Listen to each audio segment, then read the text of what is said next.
And so, after passing by the singing flowers and the tale about the walrus and the scallops, we come straight to the Queen of Hearts and her trial against Alice.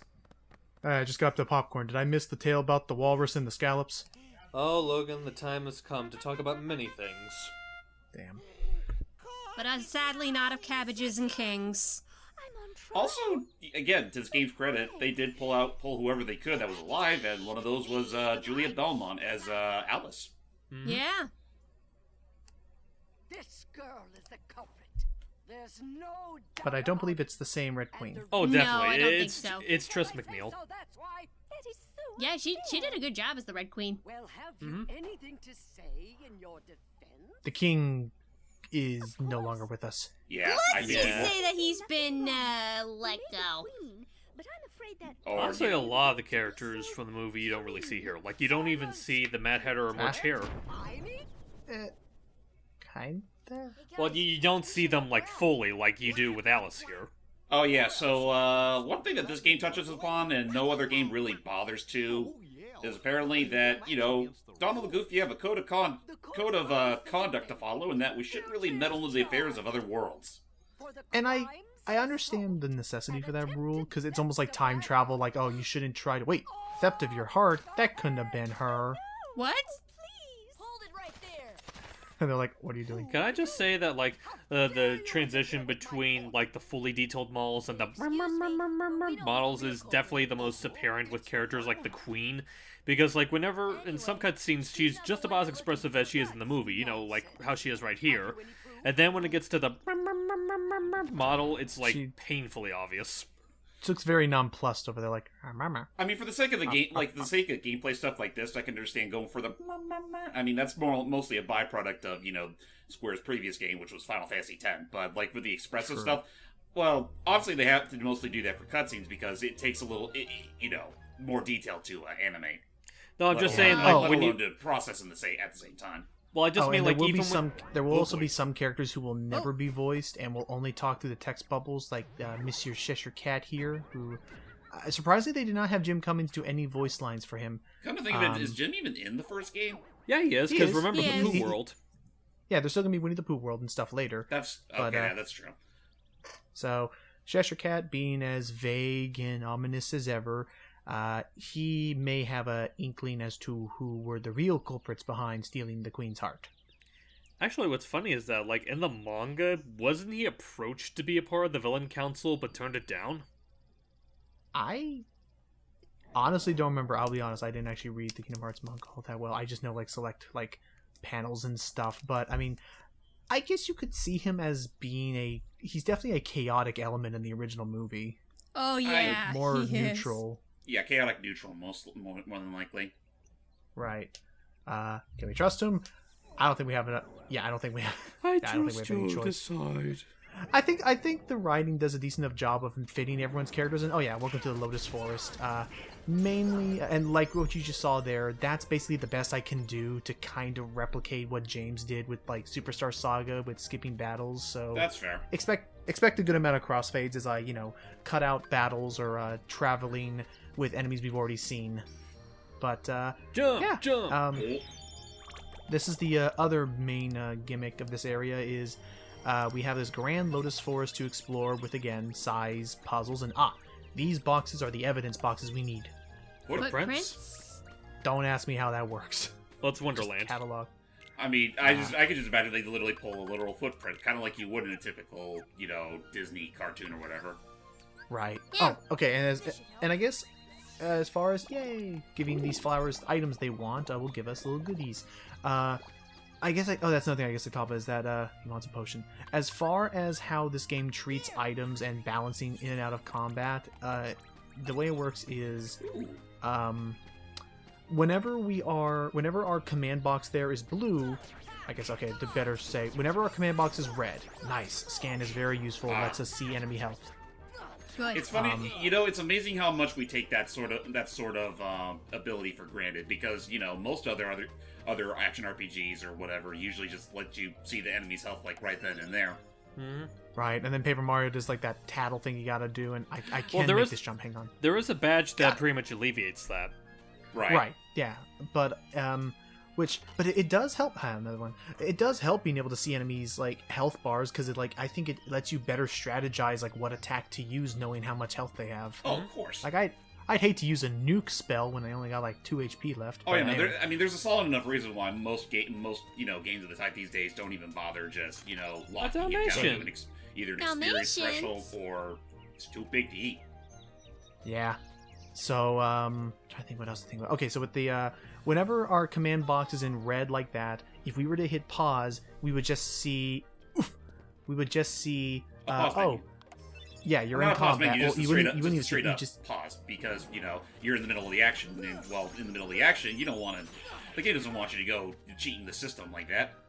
Right, so there is a limit to when you go to the items down there in the lower left, when you select items, you can select. Oh, hey Donald, hey Goofy. Yeah, I was about to say, how monster! come they're not bigger? Well, the flower clearly does not like them. Let's see, and ow. Oh. Actually, I need that. Give me this seed, and then hit it. Right, now we'll eat it. Now the tree will remain rotated, and we can go back to being small to explore. Anyway, what was I say? Yeah, the idea is that your items, there's a difference. You either have passive items that are in your, pause menu, or active items which you can select from the command bar, and you can only, swap things out when you're not in combat. Mm-hmm. That's, I guess, mainly the gist of it. One other thing that's worth mentioning is that while you're in the red, you cannot open any chests that are within the area. Right. Yeah, no. I'm sorry about this, Donald, but I need to get to that treasure chest, so... Yes. You saw nothing, Goofy. What was it? Oh, I'm sorry, I blinked. What happened? I'm sure you'll be okay. Oh, Sorry, Donald. you found my claw marks. How nice of you. Yeah, I mean, sure. who's- Just take them back, man. We don't want them. I mean, whose claw marks? Wait a minute. And yeah, no, sorry. What about you? I needed a use for that Howie scream. It's been too long. Yeah. So, so another thing about this little chapter is technically we could have brought oh cool because we found all four of the evidence boxes, we get Blizzard right away, which would be very useful for a boss coming up. Anyway, because technically we could have gone to the queen at any time and we could have just come to her with the footprints and said, yeah, that's enough. But if you do manage to find all 4 boxes, then we can present all 4 evidence, and she's going to do something really messed up and probably would never work in any legal court. And with Donald and Goofy on the jury. So there always is going to be 5 boxes, and depending on how many boxes you find determines how many boxes will be in your favor, and legitimately, it's just pick a box, and that's going to be what the court accepts as valid evidence. Yeah, again, welcome to Wonderland. So, after all that trouble, gosh dang it, oh jeez. So, at this point, a number of things could happen. I could pick a box here that has Donald and Goofy, or Donald, or whatever. You alright? Yeah, I know. At this moment, it is possible to lose this game of chance, and the punishment isn't too severe, but it sucks. Basically, let's see. Yes, it was one of my boxes. Perfect. It is possible for one of those boxes to show Donald and Goofy, and what would happen is they would be locked up for the next fight that's about to happen. You'd have to free them before they could actually help you in the battle. Just a small little handicap. So while we get to a pretty simple event battle, not so much a boss as it is more like a little mini boss, Jordy, what did you think of the original House in Wonderland? It was, as a kid, I thought it was pretty cool. As I look back at it nowadays, it's pretty trippy. But I will say it's one of the stories that actually, I was talking about the guys about this off screen, but this is one of the stories that is actually considered public domain if you think about it, and I've seen many different interpretations of this, and it's one of those stories that I just look back on, and it never, so far has not really disappointed me. Like, we have American McGee's Alice, we have the remakes that Tim Burton made. Oh. The strategy that I'm doing here is we have to hit the tower. That's our main target. And If we hit the queen, oh, we win. If we hit the queen, the red card suits will all freak out and be like, and that'll stun them basically. So it halves the amount of enemies you have to deal with. But as we free Al, she was kidnapped. God damn it! Somehow she was kidnapped in all the kerfuffle. How did this happen? How do you kidnap one that's already been, Find him. already been kidnapped? So, yeah, spoilers, she's gone for a while now. Oh yeah, no, she's literally gone the way of Princess Peach. Curses. So, until then, we're gonna try and get to the bottom of this and figure out what the heck happened. Cheshire Cat, did you do something about this? Nope. Oh. Harsh.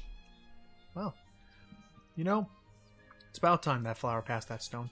We're gonna go and learn more about... I'm sorry. Oh, God, am I sorry? I don't know where that even came from. What? Wait, I wasn't even paying attention. What did you say? A line that need not be repeated on screen. You'll hear it on playback. Fine. Probably. You can tell me off. I'll tell you right after the video. Don't worry. So, as far what's going to happen now, we basically, for getting past that mid-boss... Oh, we've now introduced to the fat bodies. Fucking fat bodies. So, as far as where this story is going to go now with Wonderland, the gimmick has now just passed into the next phase, which is now, whenever we go into the bazaar room, depending on where we enter it from, gravity is going to be all flipped around. Sorry if I'm talking a whole lot in this. You're fine. You're the one that recorded this for us. Fair. Fat bodies are, you have to attack them from behind, and they will at one point enter a phase where they'll be all berserk and charging you, but magic they'll be immune to all physical damage unless you use spells, otherwise you have to wait for them to tire themselves out. I guess I didn't even talk about what the magic system is. Nice. Yeah, Jackpot will, depending on how many it does stack, each of your partners can equip it, and it basically, increases to how much money you'll get. It's the tea party. And they're sad because they played Luigi's Mansion and look what happened to them. Aww. King Boo got him. This is another random chance thing. I'll admit I had to look at a walkthrough for this because it's been a while. Basically, each of these 7 chairs will react differently to which one Sora sits in. And either you'll be greeted with a cool present or you'll be greeted with enemies.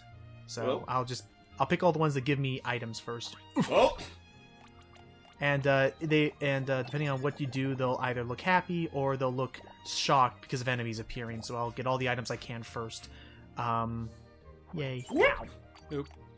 See, now they're all happy. Oh, Yay. a very merry birthday to you, little boy. It I is mean, as happy as amusing. 2 maniacs can be. It is amusing, like considering that they're considered by a lot of people to be like 2 of the most standout characters in the movie, that they don't really have like an actual physical appearance in this world.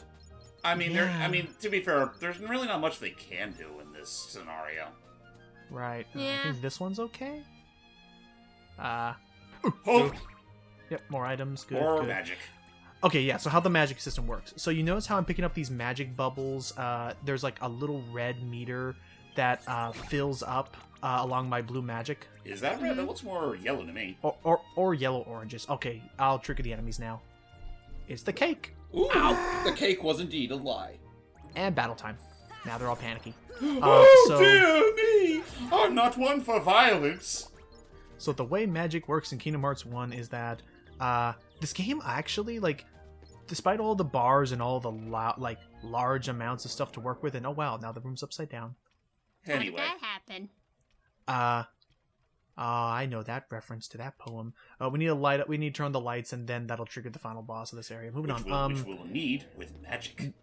Magic the magic and health. All the values are actually like super small. It's like Paper Mario, where it's like, it's not like Disgaea where it deals with thousands upon thousands of HP. It's like, I think the most HP something has in this game is like about 100. Take this. Why not?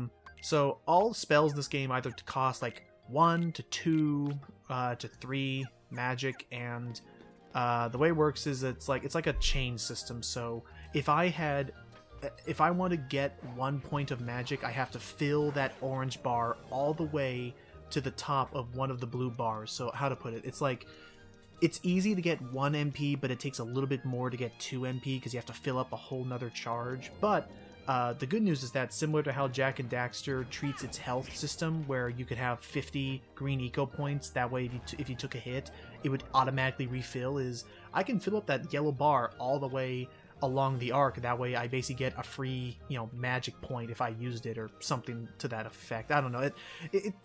I realize the more I explain it, the more the system just kind of stops being fun. It was a very, I think, nice, approachable take on RPG stuff. Yeah, I mean, it's not. It doesn't quite have the same simplicity as, say, the flower point stuff in Paper Mario, but otherwise, it does get the job done. And naturally, the sequels do expand upon it for the most part in a better light. Ooh. Oh, hello. Hi, Truffle. It's a toad. No, it's a white mushroom truffle. This is a cute little thing that this game has, where they're basically puzzles. I can't do that one yet. Basically, I have to look at how they react and help them. So it's all cold and shivering, so I warm it up with fire. And what I'm also going to try and do is I'm waiting for 3 fire in a row, because if I do 3 fire in a row, it's also random, by the way. Nice. If I do that, it'll give me 10 tech points, and one of the items will be a fire arts. And if I can get a fire, blizzard, and... okay, spoiling it, lightning arts, I can get a new staff for Donald via another side quest. Ah. Okay, when they're fanning themselves because they're all hot, you use blizzard. I don't know, little things like that. I'm sorry, I need to stop. Hype, what did you think of Alice in Wonderland? I liked it. All right. I remember it being a lot. I remember my opinion of that movie being that it was very much a kind of agreeing with mystery gear. That's a random thing we can use for other stuff. I do remember agreeing with Jordy where it's like it felt like one of those like how to put it, a spectacle Disney movie where it was more like less about plot and more like look what we can do, and they had a whole sequence. Yeah, basically it was just everywhere. like just a little trip through nonsense, because it's like I guess some people interpret it as this. I know some people would argue it's not entirely the case, but the thing with Alice in Wonderland is that I always figured that it was just an escape from reality, just to have some fun. More or Yeah. less. I think that's, what did you think of it, James? I enjoyed my time with it, though I guess I will also echo the sentiment of some in that out of all the movies to make unnecessary sequels for, Alice really was the one they should have done a sequel for, considering they did get a sequel that, that movie never touched upon. Well, you know what? It's funny you say that, because we technically did, just not with the Alice movie people wanted a sequel for. Yeah, it was they live did it with the action. Burton films, which, I mean, yeah. I never watched the I Burton mean- movies, I'll admit. The Never first had one it. is... The first one is... It's not great, but in the grand scheme of things, it isn't that bad. I haven't seen the sequel. though. Nice. Yeah, I was gonna Okay. say, the first one is actually based on Through the Looking Glass, the sequel to Alice's Adventures in Wonderland. Right. Whereas the sequel to that movie is its own thing. But it's also Okay. called Through the Looking Glass.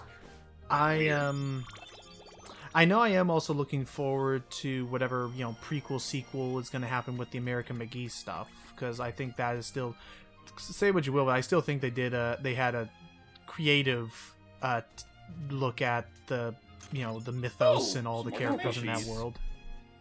Yeah, I agree. As for Saving All the Dalmatians, the most you'll get is like you can every, I want to say like 10 to 30 or whatever, for every set amount of Dalmatians you bring back, Pongo and Perdita will give us rewards we can cash in on later. Yeah. Do you get I- anything? Do you get anything special for getting all the Dalmatians back to him? Yes, you do get a spell upgrade. So I will try to go for all of them. But yep, time for this area's boss. Like, so these every Disney World, the chapters aren't too terribly long. Hello, You.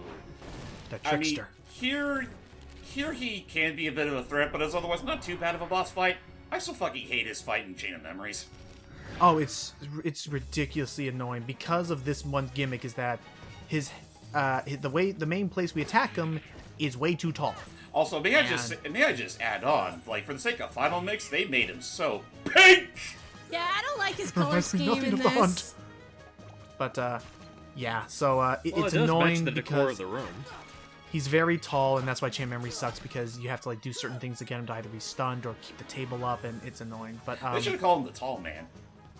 the tall man, yeah, I just know him as the trickster, and he's not too hard as long as you can keep up here and cue your jump combos. He does have a move that can flatten this table and make it harder to attack, and at low enough health, he will go to the stove, and that's why I'm also trying not to use fire magic. Is he can actually light his juggling sticks on fire and do more damage with that. And I assume your spells can also light up his the little sticks. I believe so. If I were to just spam them willy nilly at him, and now I have to try and freeze the sucker. Come on, there we go.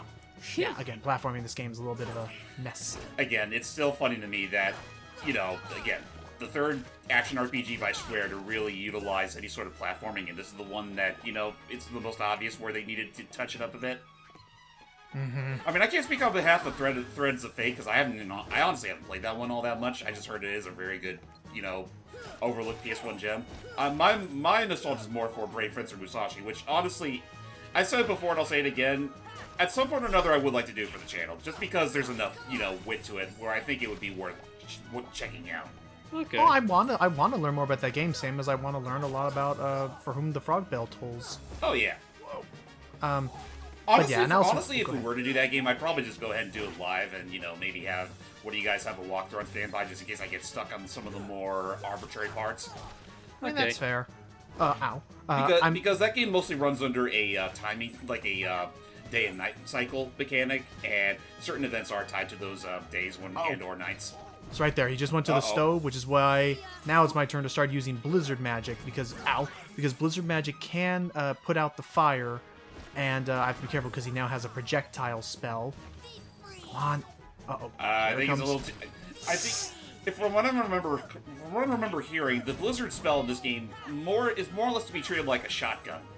Yeah, I have to be very close. Oh, here we go. Now he's stunned, so now... Come on. Also, nothing will be more annoying in this game or any subsequent sequel than when you're low on health. It definitely does the Zelda thing. And that's not good. He made the table fall down. So now we are reduced to just jumping and praying. And Donald's down, and get used to this. Donald and Goofy will more or less throw themselves at the enemy. And, yeah, they're not the best at boss fights.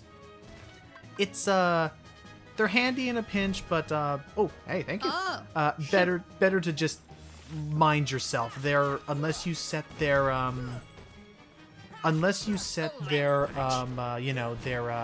their preferences accordingly, they're not really going to be worrying too much about helping you. Right. Yeah. Unless you really are in dire need of health, where sometimes Donald will give you a heal spell, or he can just give you a heal spell at the most inopportune times. And of course, they both get level ups because they earned it. Of course. That is another thing that this game does, is there are most upgrades you'll get from level ups, but there are some upgrades that are just directly tied to a boss's specific death. Oof. And so the Trick Master done his last trick. Aww. Goodbye. So yeah, that's pretty much it for him. His heart has pretty much... Wait. Hearts have hearts? Bullshit. I mean, that's... Oh. What a racket. Maybe this is one he stole from, How's the doorknob to get any sleep? Well, then this is interesting because now we can find the keyhole. Ooh. Which, I think we talked over that plot, so sorry, earlier. Every world has a keyhole, and if we can use the Keyblade to lock it, it'll protect the world's heart, and thus the Heartless will... They'll still appear in a world, but they'll have no chance of, fully taking over. They're pretty much there to be pests, nothing more. Yeah, they'll, just fly around, and we just swat them, and... Oh! What that? Yeah, I'm not picking that up. Excuse me. I ain't like the others. Okay. Donald's like, fine. Freaking nose goes. Navi G But piece. Donald couldn't win because he has a bill. Oh, that's right, Navi G. That's actually one that'll be, important. Yeah, that'll be used for later. And, yeah, she got kidnapped. Now you tell us. Yeah, wait for endgame content for that. And on a sort of, yay, we won note, that concludes our visit for this place because, unlike Kingdom Hearts 2, we're never going to have a reason to come back to this world ever again unless I'm just looking for goodies. Which, I mean, all for the best. Like, that was never... Honestly, that was never something I was the biggest fanatic of, but I understand, like, they wanted to extend, playtime, so it is what it is. And there's some plot threads they do find, that's something we can tackle, whenever we get to that game. But as for Kingdom Hearts 1 is concerned, say goodbye to Wonderland, and we'll see you all next part for wherever else the gummies will take us. One of the shortest worlds ever. Goodbye, Wonderland.